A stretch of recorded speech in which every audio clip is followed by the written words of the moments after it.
Thank you so much, Barry. I mean, the day this group was launched, I think about a year and a half ago, feels, well, in fact, in real terms, is a different age. It just feels so separate to where we are today. Real pleasure to follow Hank. I'm looking forward to reading his report, and also Minister White and Carlos Manuel Rodriguez, who are, I think, some of the world's greatest champions for the environment and are true leaders in this area.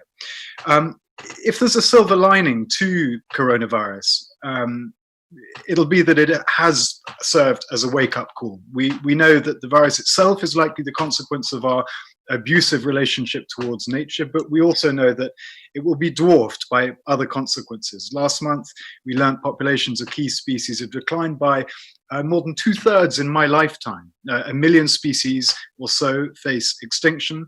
A staggering 450 football pitches of forest will be destroyed by the time I finish this speech, if I stick to my time, with appalling consequences for biodiversity and our climate. Now, clearly, this is an ecological catastrophe. We know that. But it's also an economic catastrophe. The world's poorest people suffer first and worst when the free but rarely valued services that nature provides begin to fail. Around 1 billion people depend directly on forests for their livelihoods. Around 1 billion people depend directly on fish for their main source of protein. But fundamentally, all of us, without exception, depends completely on the natural world that we inhabit. So turning this trajectory around is without a doubt the principal challenge of our age. At the UN a few weeks ago, leaders from 76 nations, including our own Prime Minister, signed an unprecedented, powerful pledge for nature and made the commitment to taking 10 urgent actions to reverse the decline of nature by 2030.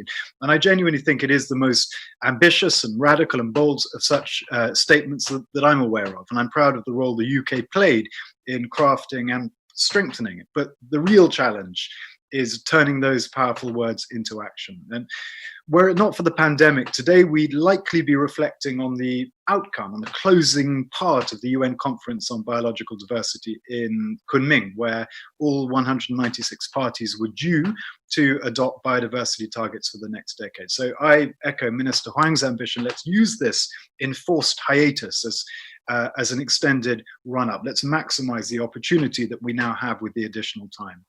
And we know that with the cost of renewables plummeting and zero emissions vehicles on the cusp of becoming mainstream, that it's already clear that there's a fair wind building behind the low carbon revolution. In the 12 years since the banking crisis, the cost of solar has dropped by 90%.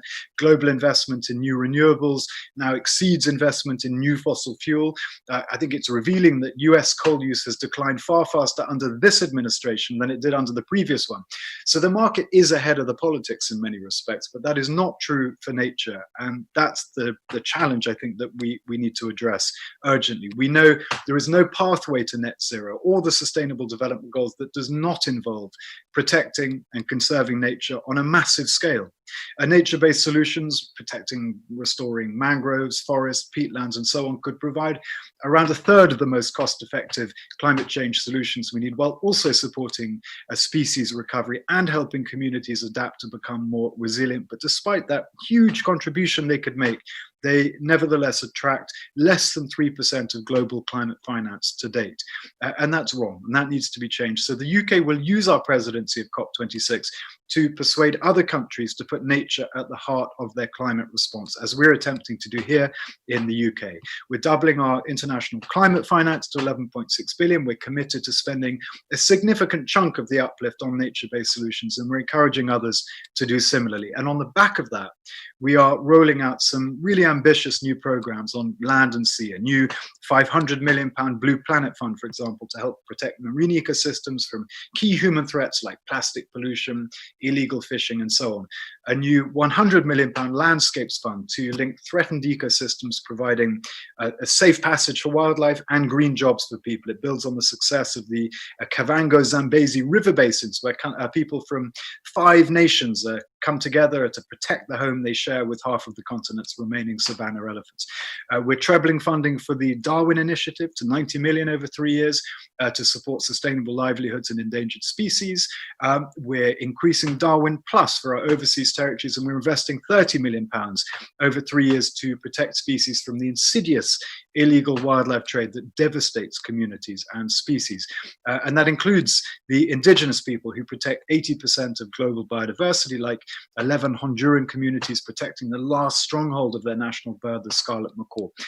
And I invite every country to work closely with the High Ambition Coalition for Nature and People, and to join the Global Ocean Alliance to protect at least 30% of the world's land and ocean by 2030. But we know that public money is not going to do the job. We need more than public money can provide. So governments need to identify and use the powerful levers that they uniquely hold to help markets learn to attach value to nature and cost to environmental destruction. Take on the perverse incentives that Barry was talking about at the beginning that drive environmental destruction. One example, the top 50 food producing countries spend around $700 billion a year on often destructive land use subsidies. That's 4 times bigger than all the world's aid agencies combined. In the UK, we're working through the just rural transition. We're replacing our own land use subsidies with a new system that rewards good stewardship of the land, and we need other countries to do something similar.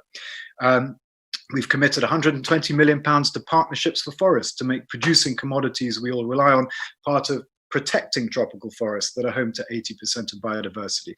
We've launched a new consultation on requiring big companies to remove deforestation from their supply chains to help shrink our footprint beyond our shores. And as COP26 president, we'll be bringing other countries together around the table, north, south, east, west, consumer, producer, developing, to shift the market and make forests worth more alive than dead. And I do want to commend China for taking steps to exclude illegal forest products from its supply chains. That is really good news, and I really, really strongly encourage them to finish that job. The impact will be tremendous and global. And I'm so pleased that Minister Huang has agreed with my colleague Alok Sharma, the UN Climate COP president designate, that our 2 countries should work closer together as incoming presidents for ambitious integrated outcomes at both summits. As COP26 presidents, the UK is asking governments to come to Glasgow with genuinely ambitious, nationally determined contributions. We're calling for a race to zero right across society as well. And we welcome China's announcement at the UN on achieving carbon neutrality before 2060 and enhancing its own NDC. And we look forward to hearing more about that and working closely together. Action for nature has to be just as ambitious all around the world. Indeed, the leaders of both our countries have been clear on the need to tackle these crises together. And we're looking forward to the high-level dialogue with China's Ministry for Ecology and Environment over the coming weeks. At Kunming, we need to agree ambitious targets to reverse biodiversity loss, but we also need to underpin them with robust implementation plans, meaningful accountability, and we'll be pushing for a coherent approach across all 3 Rio conventions. Finally, the UK is committed to providing leadership, working with friends from small island developing states to the African Union.